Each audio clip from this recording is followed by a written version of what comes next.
Herkese salamlar. Bugün 28 May Cumhuriyet gününə özəl çoxlarının bilmədiyi Nizat Cəmiyyəti haqqında qısa bilgi verəcəm.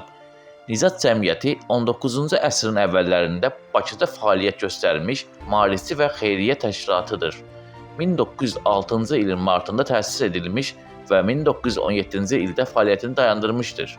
Cəmiyyətin məqsədi xüsusilə maddi imkanı olmayan gənclərin təhsilini dəstəkləmək və milli maarifçiliyin inkişaf etdirmək idi. Cəmiyyətin təsisçiləri arasında Məmmədəli bəy Səlimbayev, Həsən bəy Ağayev, Məhəmməd Əmin Rəsulzadə, Qasım Qasımov, İsa bəy Əşurbəyov və Əlimərdan bəy Topçubaşov kimi tanınmış ziyalılar yer alırdı. Cəmiyyətin ilk sədri Məmmədəli bəy Səlimbayev olmuşdur. Nizat Cəmiyyəti təhsil sahəsində bir sıra mühüm təşəbbüslər həyata keçirmişdir. 1906-1910-cu illərdə Gəncə, Şamaxı, Ağdaş, Şəki və Lənkəranda məktəblər açmışdır. Böyüklər üçün axşam kursları təşkil edilmiş, burada Rus və Azərbaycan dilləri, riyaziyyat kimi fənlər tədris olunmuşdur. Pedaqoji ədəbiyyat bölməsi yaradılmış və Azərbaycan dilinin orfoqrafiyasının hazırlanması istiqamətində işlər görülmüşdür.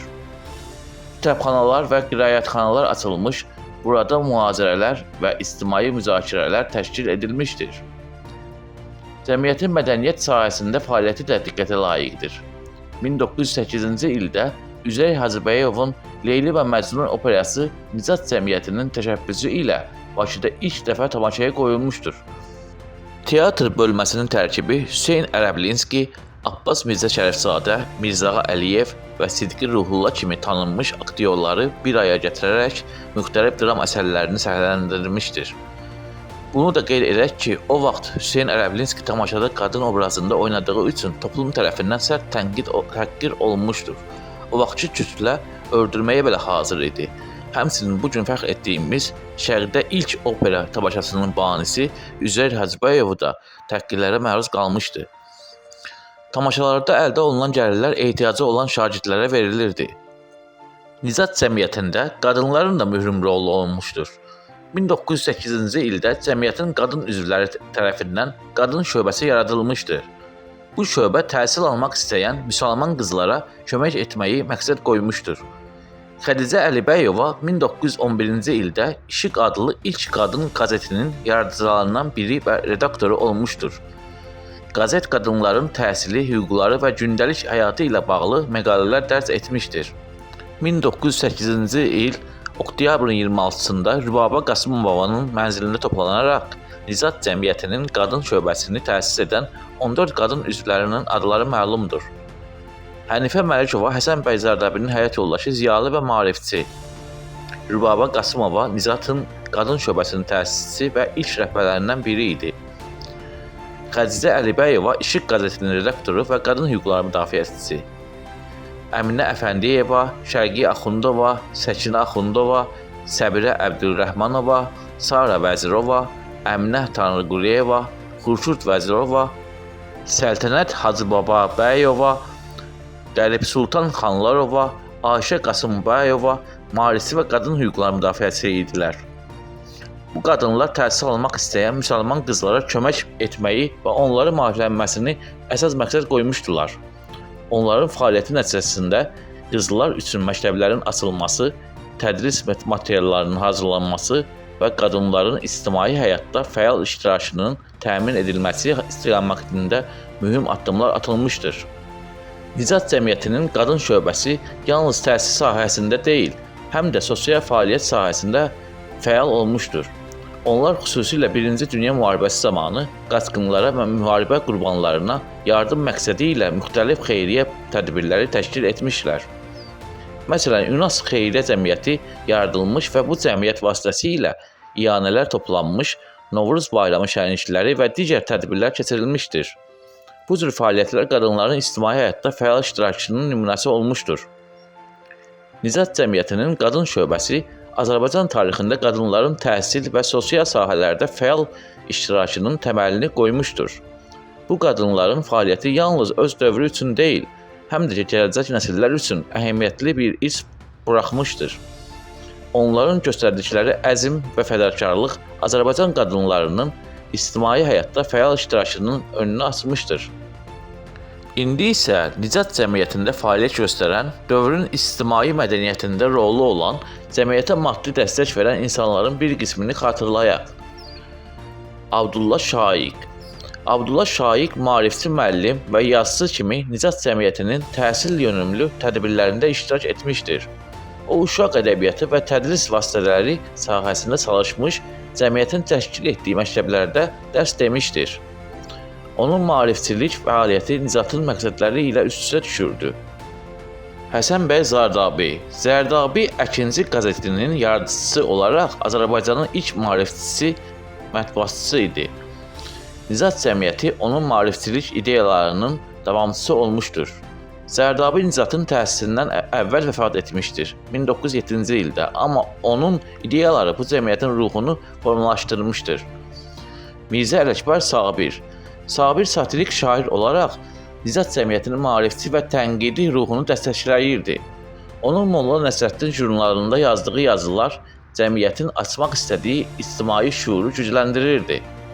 Birbaşa üzv olmasa da Nicatın tədbirlərində və maarif yönümlü fəaliyyətlərində iştirak edirdi.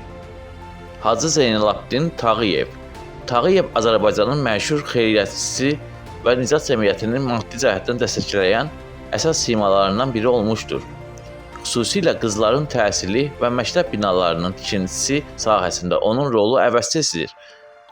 O, cəmiyyətin qadın şöbəsinin təşəbbüslərinə dəstək vermiş və maarifçiliyin inkişafına töhfə vermişdir.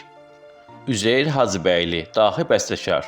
Onun Leyli və Məcnun operası 1908-ci ildə Nicatın təşəbbüsü ilə ilk dəfə səhnəyə qoyulmuşdur. Cəmiyyətin mədəniyyət təşəbbüslərini dəstəkləmişdir. Hüseyn Ərəblinski, Mirzağa Əliyev, Abbas Mirzə Şərəfzadə, Sidqi Ruhullah Azərbaycan teatrının tanınmış aktyorları idi.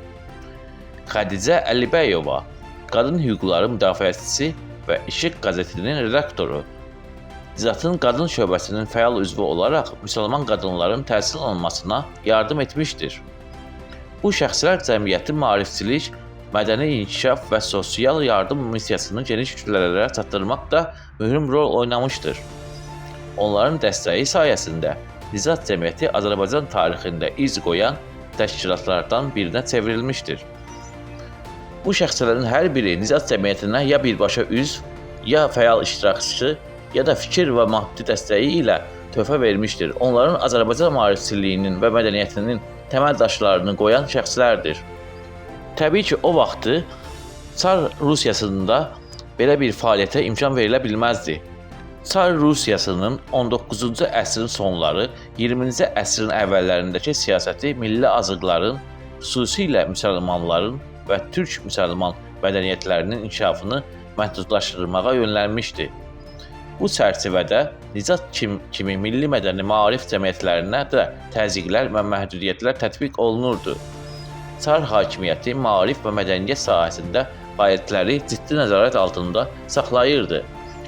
Nicat cəmiyyətinin açdığı məktəblərin proqramlarına və tədris dilini müdaxilələr edilirdi.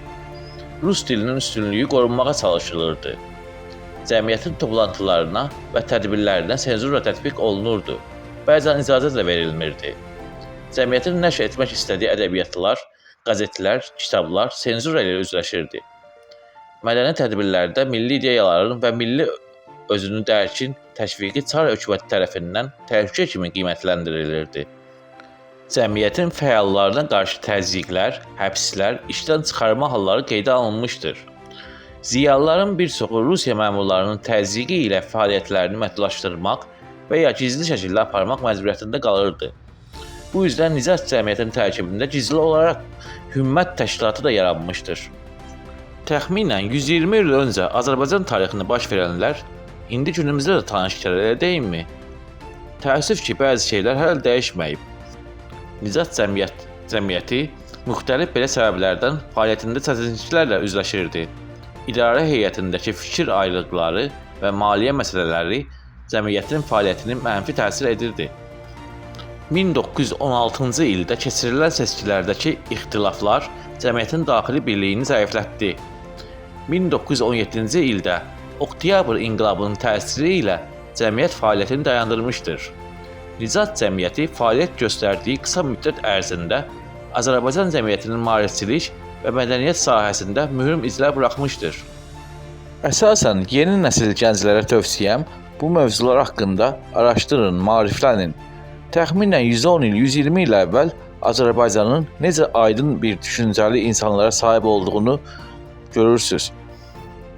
Məhz Nicat Cəmiyyətinin 10 ildən artıq fəaliyyəti nəticəsində 1918-ci ilin 28 mayı Azərbaycan Xalq Cümhuriyyəti qurulur. Videonun sonunu Azərbaycan Xalq Cümhuriyyətinin qurucu liderlərindən biri Məhəmməd Əmin Rəsulzadənin cümləsi ilə sonlandıraq. Şübhəsizdir ki, bir gün həqiqət mütləq parlayacaq. Günə uyğun mövzu xoşunuza gəldisə, videonu bəyənib kanala abunə olun zəhmət olmasa.